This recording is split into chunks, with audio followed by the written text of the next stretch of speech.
ನಮಸ್ಕಾರ ವೀಕ್ಷಕರೇ, ಮುಖ್ಯವಾಗಿ 5 ಮಾಹಿತಿ ಶೇರ್ ಮಾಡಕ್ ಹೋಗ್ತಾ ಇದ್ದಾನೆ. ವಿಡಿಯೋ ಕಂಪ್ಲೀಟ್ ವಾಚ್ ಮಾಡಿ.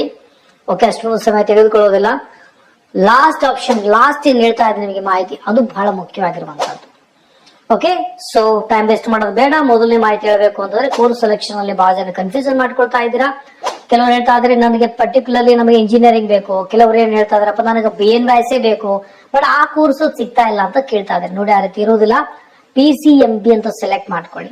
ನೀವು ಕಂಪ್ಯೂಟರ್ ಸೈನ್ಸ್ ಸೆಲೆಕ್ಟ್ ಮಾಡಿಸಿದ್ರೆ PCM ಬೇಕಾದ್ರೆ ಸೆಲೆಕ್ಟ್ ಮಾಡ್ಕೊಳ್ಬಹುದು, PCM ಬೇಕಾದ್ರೆ ಸೆಲೆಕ್ಟ್ ಮಾಡ್ಕೊಳ್ಬಹುದು. ಬಟ್ ನೀವು PCMB ಸ್ಟಡಿ ಮಾಡಿದ್ರೆ PCMB ಸೆಲೆಕ್ಟ್ ಮಾಡ್ಕೊಳ್ಳಿ. ಎಲ್ಲಾ ಕೋರ್ಸಸ್ ರ್ಯಾಂಕಿಂಗ್ ಬರ್ತದೆ, ನೀವು ಎಲಿಜಿಬಲ್ ಆಗ್ತೀರಾ. ಕೌನ್ಸಿಲಿಂಗ್ ಸಂದರ್ಭದಲ್ಲಿ, ಆಪ್ಷನ್ ಎಂಟ್ರಿ ಮಾಡೋ ಸಂದರ್ಭದಲ್ಲಿ ನಿಮ್ಗೆ ಅಲ್ಲಿ ವಿಸಿಬಲ್ ಆಗ್ತವೆ. ಕನ್ಫ್ಯೂಷನ್ ಮಾಡ್ಕೊಳ್ಬೇಡಿ. ಓಕೆ, PCMB ಅಂತ ಸೆಲೆಕ್ಟ್ ಮಾಡ್ಕೊಳ್ಳಿ. ಎಲ್ಲಾ ಕೋರ್ಸಸ್ಗೂ ಎಲಿಜಿಬಲ್ ಆಗ್ತೀರಾ. ಮತ್ ಕೆಲವು ಜನ ಕೇಳ್ತಾ ಇದಾರೆ, ಸರ್ ನನಗೆ ಐಶ್ ಬೇಕು ನನಗೆ, ಬಟ್ ಅಲ್ಲಿ ಐಶ್ ಕೋರ್ಸ್ ಸಿಗ್ತಾ ಇಲ್ಲ. ಡೆಂಟಲ್ ಬೇಕು ಅಲ್ಲಿ, ಅದು ಸಿಗ್ತಾ ಇಲ್ಲ ಅಂತ ಕೇಳ್ತಾ ಇದ್ದಾರೆ. ನೋಡಿ, UG ನೀಟ್ ಸೆಲೆಕ್ಟ್ ಮಾಡ್ಕೊಳ್ಳಿ. ನೀಟ್ ಸೆಲೆಕ್ಟ್ ಮಾಡ್ಕೊಂಡ್ರೆ ನಿಮ್ಗೆ MBBS, ಡೆಂಟಲ್, ಆಯುಷ್ ಅಂದ್ರೆ ಆಯುರ್ವೇದಿಕ್ ಆಗ್ಲಿ, ಹೋಮಿಯೋಪತಿ ಆಗ್ಲಿ, ಯುನಾನಿ ಆಗ್ಲಿ, ಎಲ್ಲದಕ್ಕೂ ಏನಪ್ಪಾ ನೀವು ಎಲಿಜಿಬಲ್ ಆಗ್ತೀರಿ. UG ನೀಟ್ ಅಂತ ಸೆಲೆಕ್ಟ್ ಮಾಡ್ಕೊಳ್ಬೇಕು. ಆಮೇಲೆ ಆರ್ಕಿಟೆಕ್ಚರ್ ಅಂತ ಬಂದಾಗ ಅದನ್ನು ಸೆಲೆಕ್ಟ್ ಮಾಡ್ಕೊಳ್ಳಿ. ಅಂದ್ರೆ ನೀವು ನಾಟ ಆಗ್ಲಿ ಅಥವಾ ಪೇಪರ್ 2 ಪರೀಕ್ಷೆ ಬರೆದಲ್ಲಿ ಎಲಿಜಿಬಲ್ ಆದ್ರೆ ನೀವಿಲ್ಲಿ ಕೌನ್ಸಿಲಿಂಗ್ ನಲ್ಲಿ ಪಾರ್ಟಿಸಿಪೇಟ್ ಮಾಡೋದಕ್ಕಾಗಿ ನಿಮಗೆ ಆರ್ಕಿಟೆಕ್ಚರ್ ಸೆಲೆಕ್ಟ್ ಮಾಡ್ಕೊಳ್ಬೇಕು. ಕೋರ್ಸ್ ಸಂದರ್ಭದಲ್ಲಿ ದಯವಿಟ್ಟು ಕನ್ಫ್ಯೂಸ್ ಮಾಡ್ಕೊಳ್ಳೋದು ಬೇಡ, ತಿಳಿತು ಅನ್ಕೋತೀನಿ. ಇದು ಮೊದಲನೇ ಮಾಹಿತಿ.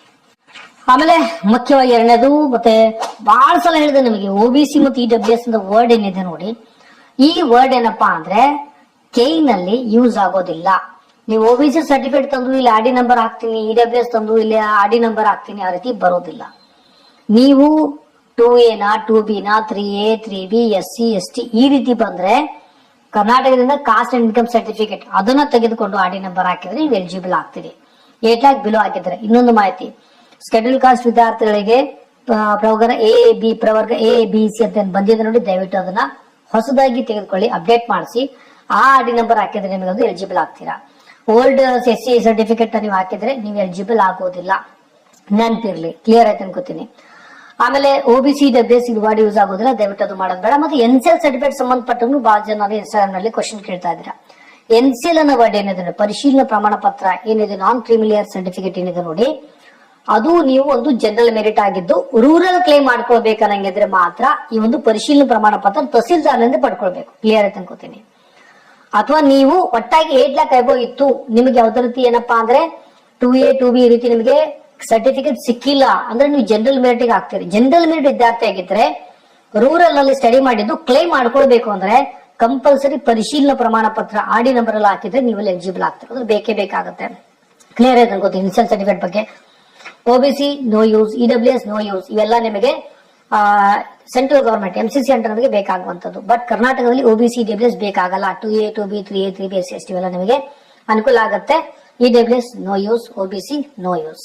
ಓಕೆ, ಮಾಹಿತಿ ಹೇಳ್ಬೇಕು ಅಂತಂದ್ರೆ, ಸೊ ನೋಡಿ, ಈ ಒಂದು ಅಪ್ಲಿಕೇಶನ್ ಹಾಕುವಾಗ ನೀವು particular 2A no 2B no 3A no 3B no ಅಂತ ಅಲ್ಲಿ ನೀವು ಸೆಲೆಕ್ಟ್ ಮಾಡ್ಕೊಂಡಿರ್ತೀರಿ ಅಂದ್ರೆ ಜನರಲ್ ಮೆರಿಟ್ ಹೊರತುಪಡಿಸಿ ನೀವು ಬೇರೆ ಒಂದು OBC ಅಂಡರ್ ಬರುವಂತಹ ಕೆಟಗರಿ ಇವೆಲ್ಲ ಇದನ್ನು ಸೆಲೆಕ್ಟ್ ಮಾಡಿ RD ನಂಬರ್ ಹಾಕೆಲ್ಲ ಓಕೆ ಮಾಡಿ ನೀವು ಪ್ರಿಂಟ್ ತೆಗೆದುಕೊಂಡಾಗ ಅಲ್ಲಿ ನಿಮಗೆ ಜನರಲ್ ಮೆರಿಟ್ ಅಂತ ಬರ್ತಾ ಇದೆ. ಅದ್ರ ಬಗ್ಗೆ ಕನ್ಫ್ಯೂಷನ್ ಬೇಡ. ಎಡಿಟಿಂಗ್ ಆಪ್ಷನ್ ಎಡಿಟ್ ಮಾಡ್ಕೊಳ್ಳಿ. ಅಂದ್ರೂ ಫೈನಲಿ ನಿಮಗೆ ಆ ಪ್ರಿಂಟ್ ಆಪ್ಷನ್ ಅಲ್ಲಿ ಬಂದ್ರೆ ಆ ರೀತಿ ಭಯ ಪಡಬೇಡಿ, ಅದು ಎರರ್ ಇದೆ, ಅದನ್ನ ಅವರು ಸರಿಪಡಿಸ್ತಾರೆ. ಅದ್ರ ಬಗ್ಗೆ ವರಿ ಮಾಡಬೇಡಿ. ಬಹಳ ಜನ ನೋಡಿದ್ದೇನೆ, ಸೊ ನಾ 2A ಇದ್ದೀನಿ ಬಟ್ ನನ್ನ ಜನರಲ್ ಮೆರಿಟ್ ಅಂತ ಬಂದಿದೆ ಅಂತ ಇದೆ, ಅದನ್ನ ನೀವೇನಪ್ಪಾ ಅಂದ್ರೆ ಎಡಿಟ್ ಆಪ್ಷನ್ ಇದೆ, ದಯವಿಟ್ಟು ಅದನ್ನ ಎಡಿಟ್ ಮಾಡ್ಕೊಳ್ಳಿ. ಓಕೆ, ಬಹಳ ಜನ ಕೇಳ್ತಾ ಇರೋದು ಕೇಳ್ತಾ ಇದ್ದೀನಿ. ಆಮೇಲೆ 4ನೇ ಮಾಹಿತಿ ಹೇಳ್ಬೇಕು ಅಂದ್ರೆ, ಲಿಂಗ್ವಿಸ್ಟಿಕ್ ಮತ್ತು ರಿಲಿಜಿಯಸ್ ಸಂಬಂಧಪಟ್ಟ ಹಾಗೆ ನೋಡಿ, ಲಿಂಗ್ವಿಸ್ಟಿಕ್ ಅನ್ನೋ ವರ್ಡ್ ಬಂದಾಗ ಯಾವುದೇ ರೀತಿ ತಹಸೀಲ್ದಾರಿಂದ ಪಡ್ಕೊಳ್ಳುವಂತ ಅವಶ್ಯಕತೆ ಇರುವುದಿಲ್ಲ. ಓಕೆ, ಅದು ಸ್ಟಡಿ ಸರ್ಟಿಫಿಕೇಟ್ ಪ್ರಕಾರನೇ ಅನೆಕ್ಷರ್ 5 ಮತ್ತು 5 ಸರ್ಟಿಫಿಕೇಟ್ ನ ನೀವು ಸ್ಕೂಲ್ ಇಂದ ಪಡ್ಕೊಂಡು BO ಸಿಗ್ನೇಚರ್ ತೆಗೆದುಕೊಂಡ್ರೆ ಲಿಂಗ್ವಿಸ್ಟಿಕ್ ನೀವು ಎಲಿಜಿಬಲ್ ಆಗ್ತೀರಿ. ರಿಲಿಜಿಯಸ್ ಅನ್ನೋ ವರ್ಡ್ ಬಂದಾಗ ತಹಸೀಲ್ದಾರರಿಂದ ಪಡ್ಕೊಳ್ಬೇಕಾಗತ್ತೆ. ಅದು ಮುಸ್ಲಿಂ ಮೈನಾರಿಟಿ ಆಗಿರಬಹುದು ಅಥವಾ ಕ್ರಿಶ್ಚಿಯನ್ ಮೈನಾರಿಟಿ ಆಗಿರಬಹುದು. ಬಟ್ ಮುಖ್ಯವಾಗಿರುವಂತಹ ಮಾಹಿತಿ ಹೇಳ್ಬೇಕು ಅಂತಂದ್ರೆ, ಇದು ಏನಪ್ಪಾ ಅಂದ್ರೆ KE ಡೈರೆಕ್ಟರ್ ಇದೆ, KE ಅವರಿಗಿದೆ. ಏನಪ್ಪಾ ಅಂದ್ರೆ ದಯವಿಟ್ಟು ನೋಡಿ, ಹೆಲ್ಪ್ ಡೆಸ್ಕ್ ಇದೆ, ಫೋನ್ ನಂಬರ್ ಇದೆ, ಅದು ಒಟ್ಟಾಗಿ ಕನೆಕ್ಟ್ ಆಗೋದಿಲ್ಲ. ದಯವಿಟ್ಟು ಅದನ್ನ ಒಂದು ಸ್ವಲ್ಪ ಸರಿಪಡಿಸಿ. ಬಹಳಷ್ಟು ಸಮಸ್ಯೆ ಇರ್ತವೆ.